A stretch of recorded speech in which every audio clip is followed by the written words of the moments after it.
Boldwood presents Maybe This Christmas, written by Jill Steeples and read by Leslie DeSalle. The moral right of the author has been asserted.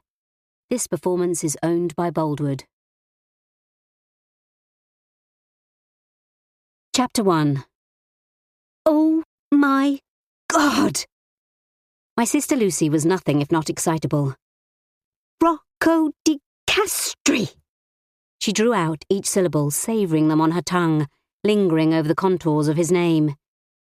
That is simply amazing. She swooned audibly, as with the phone balanced precariously in the crook of my neck, I struggled with the door keys. Barging my way into the flat, I smiled, picturing her jigging up and down on the spot. You do know who he is, don't you? She added. I rolled my eyes heavenward as I picked up the post from the doormat before dumping it along with my handbag on the kitchen table. Pulling out a chair, I parked my backside on the table, kicked off my heels, and allowed my aching, stockinged feet to dangle in the air. Of course I know who he is, I sighed, tugging off my hold-ups, discarding them on the floor and rubbing at my throbbing toes. Sometimes I felt my sister thought I was completely clueless, but you'd need to have spent the last 6 months marooned on a desert island not to have heard of Rocco. Brooding, check. Tempestuous, check. Foul-mouthed, check. Reckless, check. Fetid, check. Heart-meltingly good-looking, check. Well, only if you like that full-on contemptuous bad boy thing, which I most certainly didn't. He was the man of the moment, or so it seemed, judging by the number of column inches he was amassing in the tabloids. A regular all-round celebrity hotshot, according to the papers. I was not interested. And then there was the small matter of those 3 Michelin stars, which lent a certain gravitas to his reputation as the enfant terrible of the London culinary scene. Definitely not interested. Funnily enough, though, only yesterday I'd been reading about him. I'd picked up one of those glossy Sunday supplements, you know the type. The sort of article that makes you want to give up and slit your throat at the humdrum banality of your own life. A double-page spread showing how that other breed, the talented, good-looking lot, like to spend their fleetingly rare moments of free time. With Rocco, that meant, apparently, fishing, clay pigeon shooting, and hanging out in the pub surrounding his country estate, always accompanied by his chocolate Labrador Millie, and sometimes by his best friend, legendary rock guitarist, Zach Stranger. I was so not interested. There was his on-off relationship with supermodel Pandora to consider too. She of the improbable figure and the face of an angel. A bad-tempered angel, admittedly, but an angel nonetheless.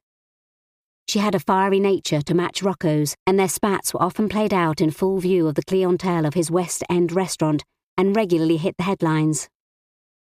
From what I'd heard, it seemed that life in the vicinity of Rocco was anything but dull, but I wasn't sure that I was ready for such excitement. So when'd you start, Beth? Lucy asked, her enthusiasm zinging down the phone. Oh, I'm not even sure I'm going to take it yet, I explained. The agency has only just rung.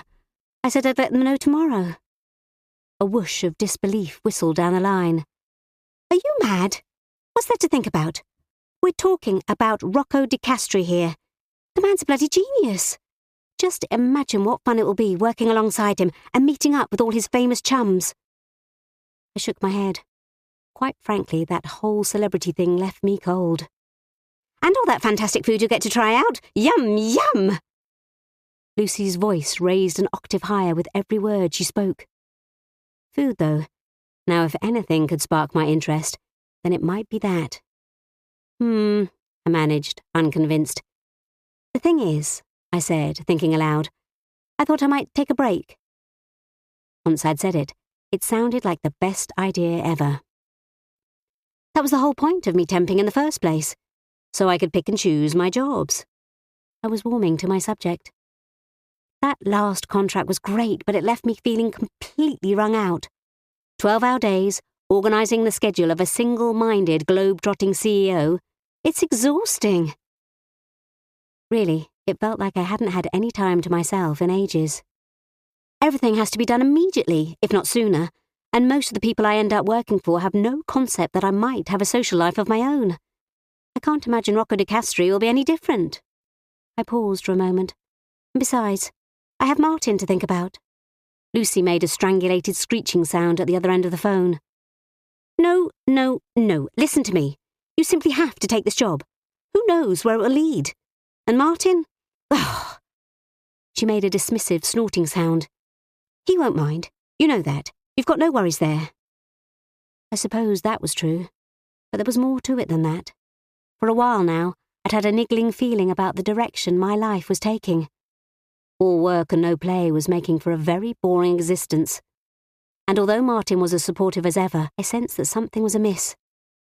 Maybe some time alone together was just what we needed. Hearing his key in the door, I jumped off the table. Look, Lucy, I'm going to have to go. Martin's home. I'll give you a call tomorrow. Take care, Beth. Love you. And don't forget to call the agency.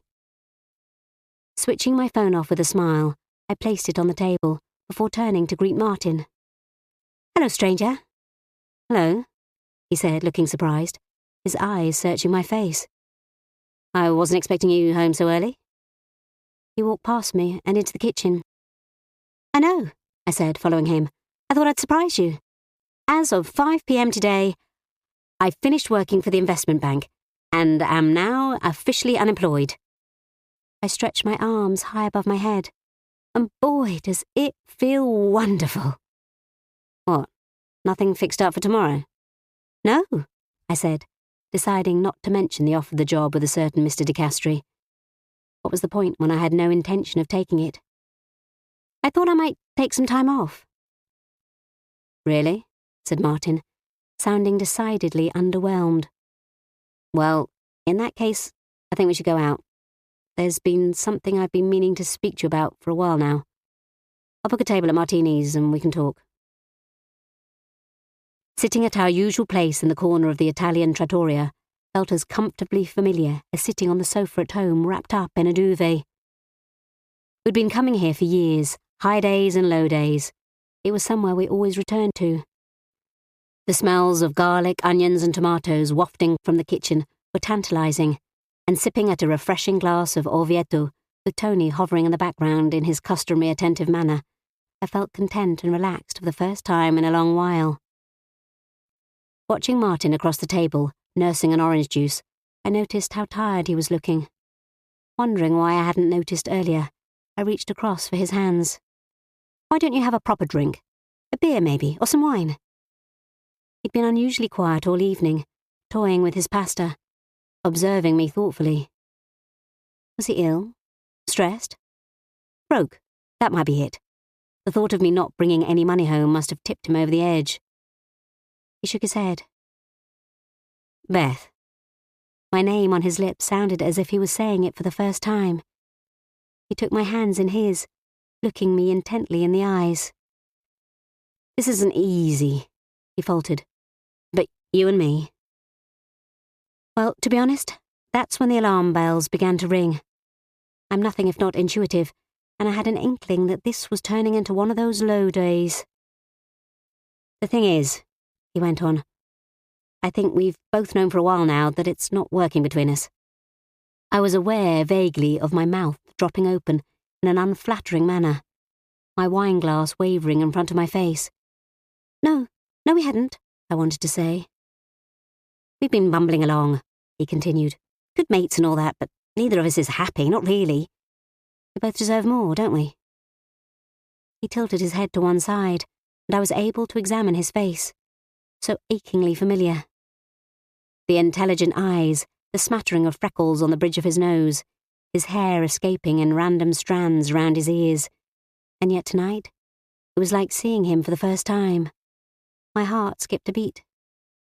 Not happy? My voice creaked. I hadn't realised. No? He tilted his head the other way, his gaze dropping to the table. You don't love me, Beth. I know that much, not... I adore you, Martin. He smiled, shaking his head. I know you do, but that's not enough. It never has been. But... No, please, Beth, he said, holding his hands up to stop me. Let's not pretend. Not anymore. I've always known it. For years I'd hoped you'd grow to love me, like I loved you. But I realise now I can't make that happen. Loved me? Past tense. When did that happen? I wasn't going to cry. Not sitting there in the middle of my favourite restaurant. Not in front of Tony, who by now appeared to have got an inkling that something untoward was going on and was hovering all the more. I bit on my lip, screwing up my mouth to stop the telltale tears from falling. I opened my mouth, but nothing happened. It seemed I'd lost the faculty of speech. Instead, I practiced my mentally challenged guppy expression. At that moment, I think I probably perfected it. Dear Martin, dependable, kind, loving Martin, the one who worshipped the ground I walked on, who'd pledged, admittedly not that recently now I came to think about it, that to marry me and have a family with me would make him the happiest man on earth. The one who was sitting across the table from me, telling me he was dumping me. When had it all gone so wrong? I'll leave first thing in the morning, he said, examining his fingers. It's for the best. My eyebrow shot heavenwards. Don't look like that, Beth, please. We can still be friends. Stifling an ungainly snort, I wondered when Martin had turned into an all-walking, all-talking book of clichés. A heavy silence descended over us. Would you like some pudding? He asked a moment later, looking around for Tony. Funny enough, my appetite for zabaglione or panna cotta had all but vanished. No, thank you, I replied quietly, picking up my handbag. Shall we go then? Chapter 2. Back at home, I climbed straight into bed, expecting a fitful night, wrestling with the bedcovers, sleep taunting me. As I listened to Martin making his way stealthily through the flat like a cat burglar. Instead, within minutes, I was Sparko, the traumas of the evening working as a most effective sedative. The next morning, I awoke to an unnerving stillness and a headache the size of the national debt. I peered out from the bedroom door, knowing instinctively that Martin had gone. This had been no spur-of-the-moment decision, but instead a long thought-out, well-planned operation, executed with military precision. I clutched my chest. Was it possible to have a heart attack at 28? I took a deep breath, and managing to convince myself the pains in my chest were more likely due to a panic attack than anything more serious, I wandered dazed around the flat. His absent CDs had left a gaping hole in the rack in the living room. The kitchen was drained of colour, following the departure of his Le Creuset casserole set, and all that remained in the hallway, where his dozen pairs of baseball boots had littered the floor for months, annoying me intensely, was a smattering of mud flecks. But it was the blank space on the wall above the television where he'd removed the photo that really got to me. Tears leapt to my eyes at the sight of that ball patch of matte vinyl, and I began to sob. At first quietly, like a heroine from a period drama, and then with more gusto befitting a more contemporary heroine, a screaming, wailing one from EastEnders. The missing picture had been taken 5 years earlier, shortly after we met, on our first holiday together in the Maldives. Him grinning broadly, standing in the sea, the water lapping his knees, me cupped in his arms, looking lovingly up into his eyes. I sighed longingly for that lost moment. It had been reckless to go off to the other side of the world with someone I barely knew, but it hadn't felt like that at the time. We'd both been overwhelmed by our feelings. Well, lust, I guess, and that delicious anticipation of knowing that we were in the beginning of something big. Not a fling or a passing dalliance, but something life-changing. I love you, Martin told me that day, the sweltering heat and exotic sands only adding to the heady romantic atmosphere. I think you're great too, I'd said, not quite matching the moment. But I did grow to like him a lot in my own sweet little way, the only way I knew how.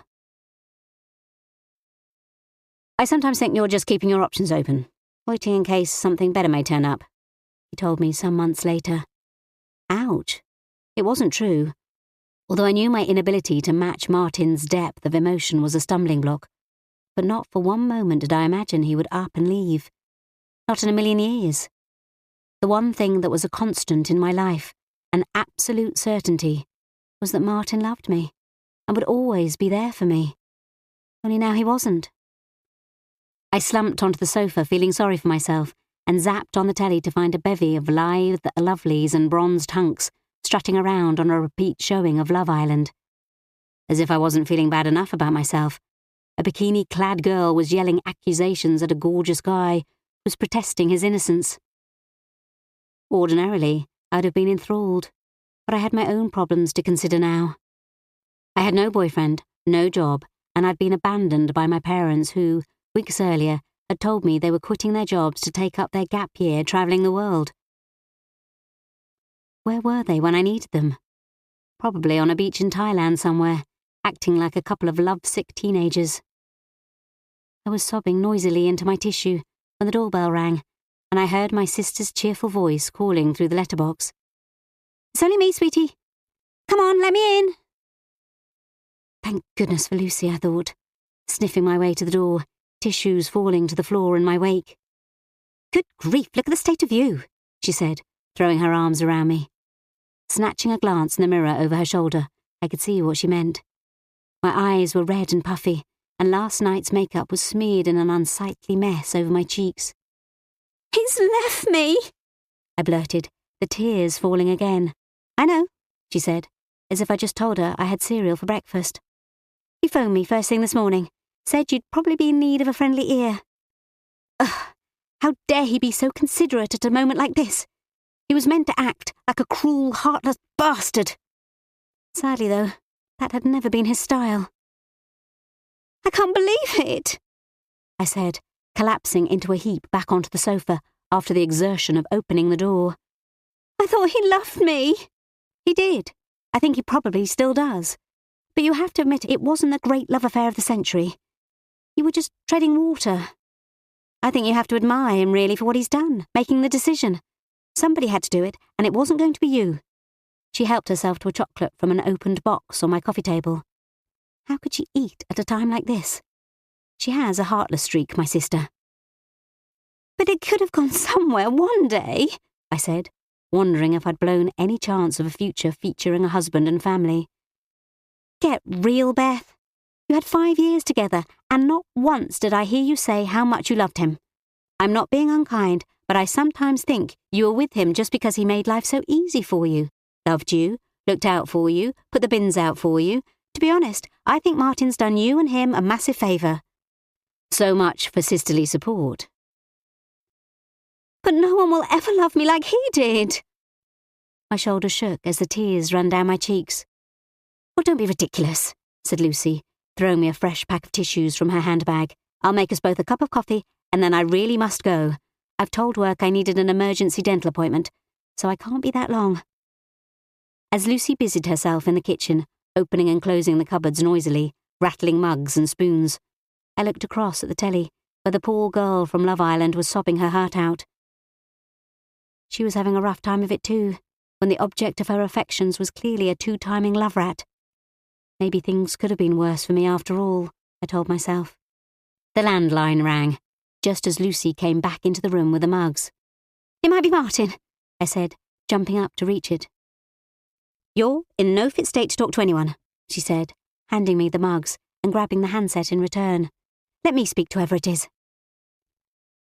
When I quickly made out from Lucy's best telephone voice that it wasn't Martin, I zoned out.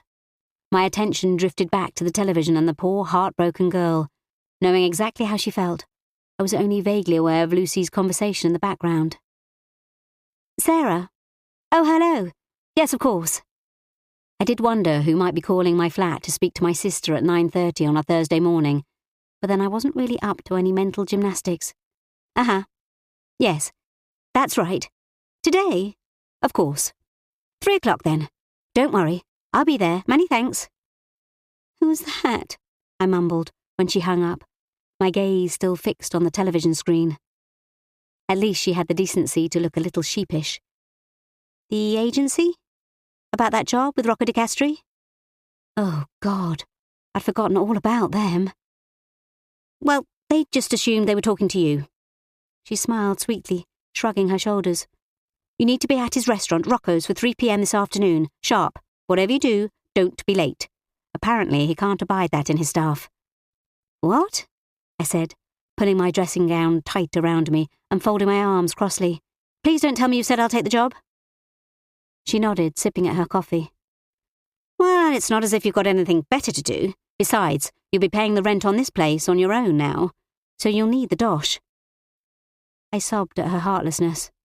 It'll be an adventure, she said, without any hint of sympathy. An adventure? What was she going on about?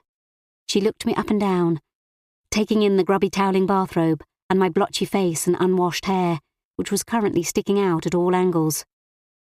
You've got plenty of time between then and now to do something with yourself. She waved her hands in a disparaging manner. Speak to you later, darling.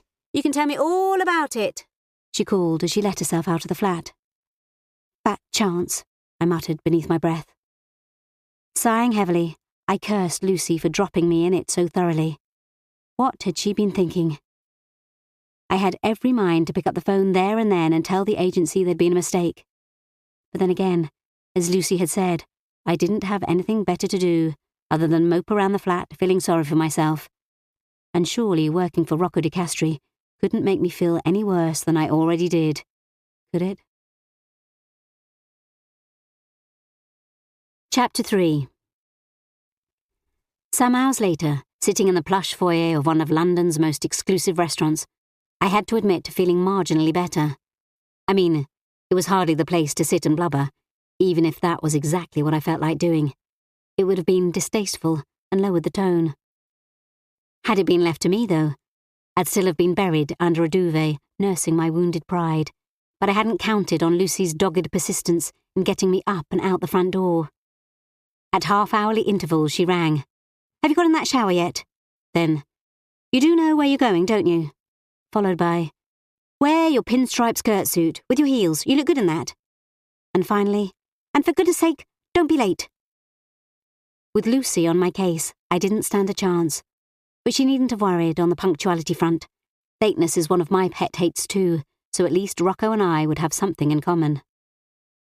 I arrived 5 minutes early and was shown to a huge, squashy brown leather sofa that looked incredibly comfortable, but in reality was so low down to the floor it was impossible to sit upright. I slid down the soft hide, pinning my arms back into the yielding cushions in an attempt to stop myself from landing in an ungainly heap on the floor. The understated, elegant look was proving elusive. The same couldn't be said for the busy lunchtime eatery, which didn't have to try so hard. It reeked of class and sophistication.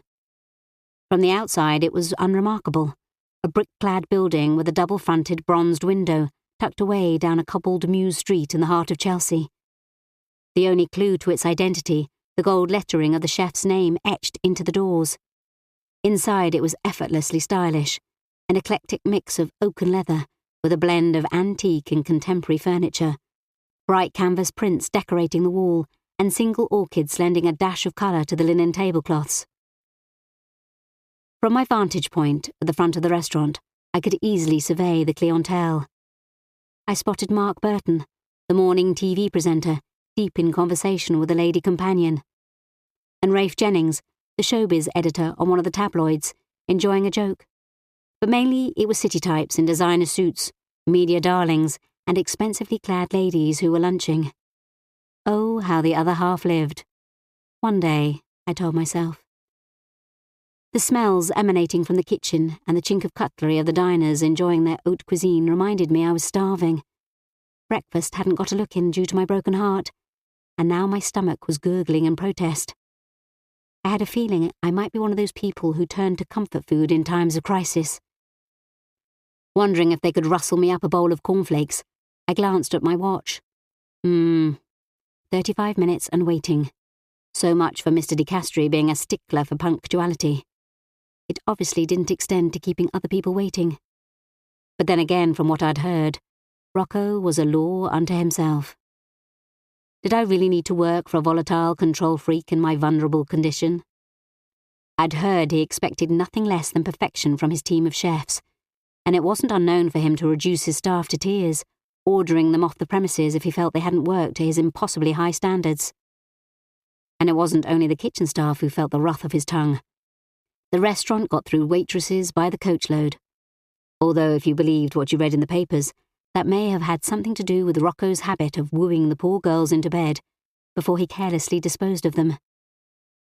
Customers, too, were asked to leave without a morsel passing their lips if the great man, for whatever reason, took exception to them. I knew all this, and yet I didn't feel intimidated about meeting him. He may have ruled his own little centre of the universe with his overinflated sense of ego, but I wasn't about to let some jumped-up chef bully me. It wasn't as if I desperately needed this job, I told myself. If the worst came to the worst, I could always hop on a plane and join my parents on their foreign adventures. That would please them. Through the cluster of tables, I could see into the busy kitchen at the back. There was no mistaking Rocco, a powerhouse of a man, prowling his way back and forth like a lion surveying his jungle, throwing orders around in the air and roaring instructions. "Yes, chef," sang his harassed team, running around frantically at his every instruction. Well, it might have been, "Yes, chef," "No, chef," "3 bags full, chef," as far as they were concerned, but it wasn't going to be that way with me.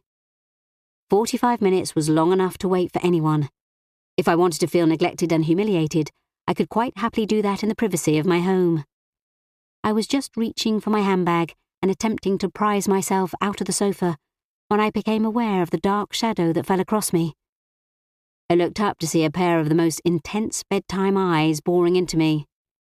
"Going somewhere?" asked the man himself, expressionless. "Oh, hello," I said, gulping, trying and failing to get up. Spread-eagled on the cushions, I wondered if Rocco had chosen the sofa specially. I tugged at my pencil skirt, pulling it down my stocking thighs before managing, "I was just checking I had the right time." He raised his eyebrows. "You may want to come over to the table," he said, turning his back on me. "You'll find it more comfortable." Moments later, after readjusting my clothing and my breathing, I joined him as he sat drumming his fingers impatiently on a pile of folders. "So," he said, unearthing a scrap of paper, "Beth Brown." His eyes appraised me. "The agency tells me you're the best PA on their books." He paused, giving me the benefit of that stare again, and, I must admit, it sent a little shiver through my body. The sort of shiver I hadn't felt in a long time.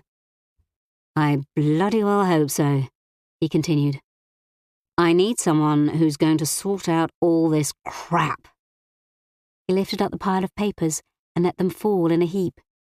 "Did they brief you on what you'll be doing for the next 3 months?" No," I said, realizing I didn't have the faintest clue what I was doing here. I leant forward, attempting to at least appear interested in his wretched job. "Right." The look was scathing and the tone brusque. Clearly unamused, he continued, "I'm starting work on a new TV series next week, which hopefully will go out next spring. We're putting together a book to go with it. Obviously, a lot of the planning and background work has been done already, so it's just a case of completing the filming and photography for the book. All the details are here. Production schedules, contact details, locations." He pushed the papers over to my side of the table. "Trouble is, I've got quite a lot on up here too, so I'll be travelling back and forth pretty regularly. I need you to keep track of what I should be doing and when, making certain that what needs to happen is happening." He paused. He was, I'd quickly realised, a master of the long, lingering look. His eyes stayed fixed rigidly upon my face. It was most unnerving. "That's about it, really. Anything you need to know, just ask." "A TV series?" "Yep," he said, casting a disapproving glance into the kitchen as a clash of crockery resounded through the room. "It's something I've wanted to do for some time now, to take a step back from all of this." He lifted his arms, gesturing around him. "To rediscover what it was that led me here in the first place. I've always had a passion for the country, for good home cooking, with the best natural ingredients." Looking at him now, leaning across the table, his hands cupping his face, his passion was palpable. At close quarters, I was able to reassess my first impression of him.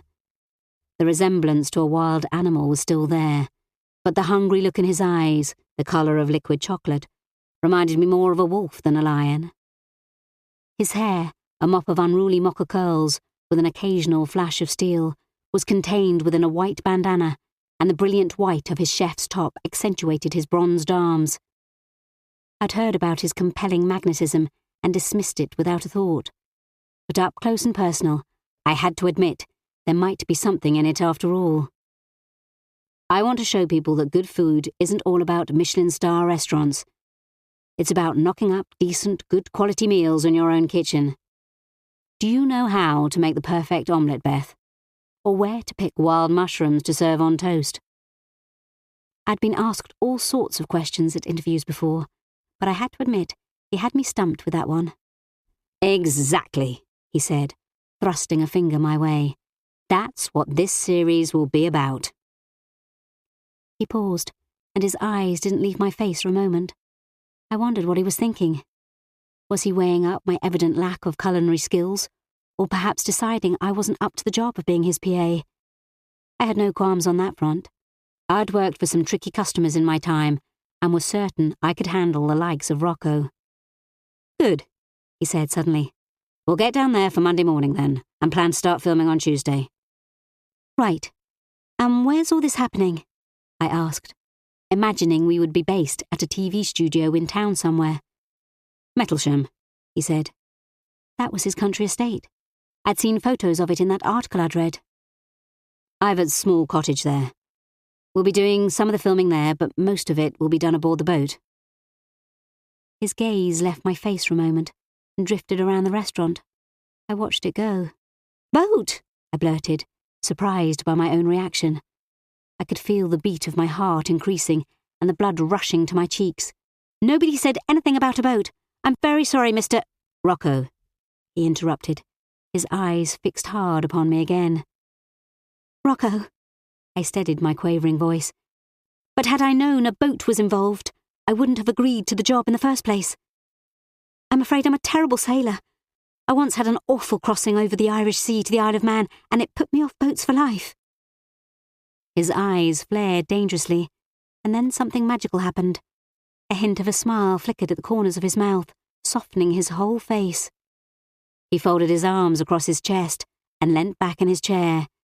Throwing his head back, he howled with laughter, causing the entire clientele of the restaurant to look around as one. We're talking about a narrow boat on the Grand Union Canal here.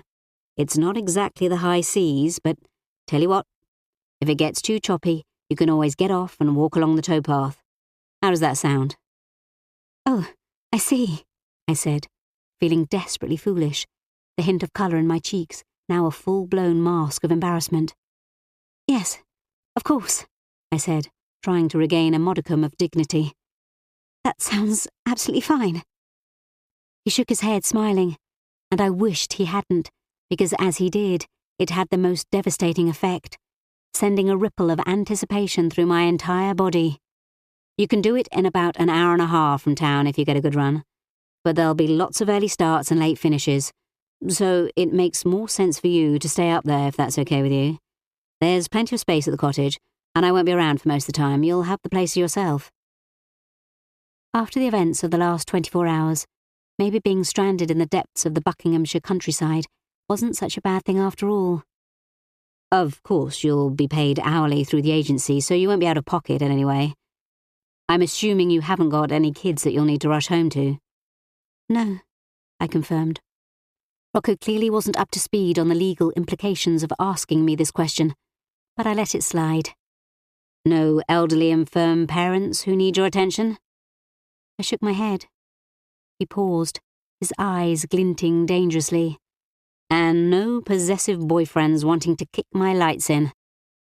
I sighed inwardly, wondering how it might feel to have a boyfriend who would be driven to such lengths. No, I said, shaking my head with a wry smile. Embarrassingly, I'd just confirmed to a very eligible man that I had no social life whatsoever. Good, he said, the merest hint of triumph in his eyes. In that case, I'll see you at the cottage on Monday. Yes, well, thank you, Rocco. Is there anything you need to ask before you go? No thank you, Rocco. He pushed back his chair and stood up, shaking my hand firmly before stalking off in the direction of his kitchen. Dreamily, I watched him go.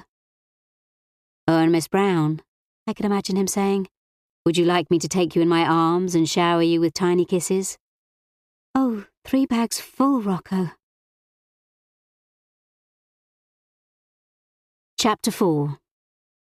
Rocco's little cottage in the country turned out to be nothing of the sort. Nestling at the end of a winding lane, high up on a hill overlooking a valley of marvellous proportions, Whitefriars was a rambling stone-clad building covered in a vibrant scarlet Virginia creeper. Pulling into the large gravel driveway, I caught my breath at the beauty of the surroundings. It was a far cry from the cosmopolitan setting of the Chelsea restaurant, and I could understand why Rocco loved it here so much. Climbing out of the car, I breathed in the crisp, fresh September morning air and was filled with a sense of optimism. This had to be better than doing battle with the other commuters on an overcrowded, stuffy tube train. I wandered over to the main entrance and was just about to rap on the brass knocker when the door gently eased open. "Can I help you?" A woman stood on the threshold. I imagined she was in her late 50s. Her grey hair was tied back in a neat bun, and she was peering at me over red-rimmed spectacles. From the feather duster in one hand and spray polish in the other, I guessed she was the cleaner. Although, judging by her frosty expression, it crossed my mind she might well have been his personal security guard. "Pleased to meet you," I said, holding out my hand. "Beth Brown. I'm working for Rocco for the next few weeks." "Ah, yes. Do come through," she said, her face thawing slightly. She pulled back the heavy oak door and ushered me through into the hall. In awe, I looked up at the galleried ceiling, admiring the huge paintings of countryside scenes hanging on the walls. "Rocco rang to tell me you'd be arriving. I'm afraid he's been caught up in London. He won't be back until much later. Still, it'll give us a chance to get to know each other better." She gave me a warm smile. "Come into the kitchen, and I'll make you a nice cup of coffee." I followed her rotund derriere as it swayed along the passageway, admiring as I went the oak panelling and the cool slate floor. "I'm Sylvia, by the way, Rocco's housekeeper." Well, I could see why he would need a housekeeper. A house like this would need a lot of looking after. It felt warm and welcoming, like a proper family home, and for a moment I half expected a horde of excited children to come running at me. Walking into the kitchen, which had to be twice the size of my little flat, I was surprised and heartened to find a real rustic retreat. With Rocco being at the forefront of the culinary scene, I'd imagine his kitchen would be a state-of-the-art designer effort, with lots of chrome and stainless steel. But then again, my limited dealings with the man had already shown me that he was full of surprises. Instead, there was a large cream range, against which lay a battered dog's basket, a huge refectory table surrounded by 8 chairs with a variety of checked cushions upon them, and glass-fronted French oak kitchen cabinets filled with an odd assortment of brightly coloured crockery. By the back door was a collection of Wellington boots, hats, umbrellas and wax coats. It was the sort of place where you could quite happily pull out one of the chairs and settle down with a glass of wine for a natter. For the moment, I was more than happy to accept the steaming mug of coffee offered by Sylvia. "There you go, my lovely. Have that, and then I'll show you up to your room." "I can't get over how beautiful the house is," I said, peering out of the leaded windows into the fields beyond. "Does Rocco spend a lot of time here?" "Not as much as he'd like to, but he comes down whenever he can. He works so hard, that boy. I do worry about him at times. Gets to relax here, walking Millie, fishing and cooking. That's when he's happiest, just pottering about in the kitchen. Of course, he can't do a lot of those things if PP puts an appearance in." "PP?" I asked. "Her ladyship, Pandora. Precious Pandy, that's what I call her. Not to her face, of course," she added with a smile. I giggled as Sylvia shook her head, muttering, "Personally, I don't know why he hangs around with her." I giggled some more. It was pretty obvious to me, and I imagined most of the male population, what Rocco would see in one of the world's most highly paid supermodels. With a mane of the glossiest raven hair, flawless olive skin, and almond-shaped green eyes, her face was a familiar sight on the front of all the glossy magazines. "She's a looker," I'll give you that, said Sylvia, as if reading my thoughts. But she's no better than she should be, that one. Don't worry.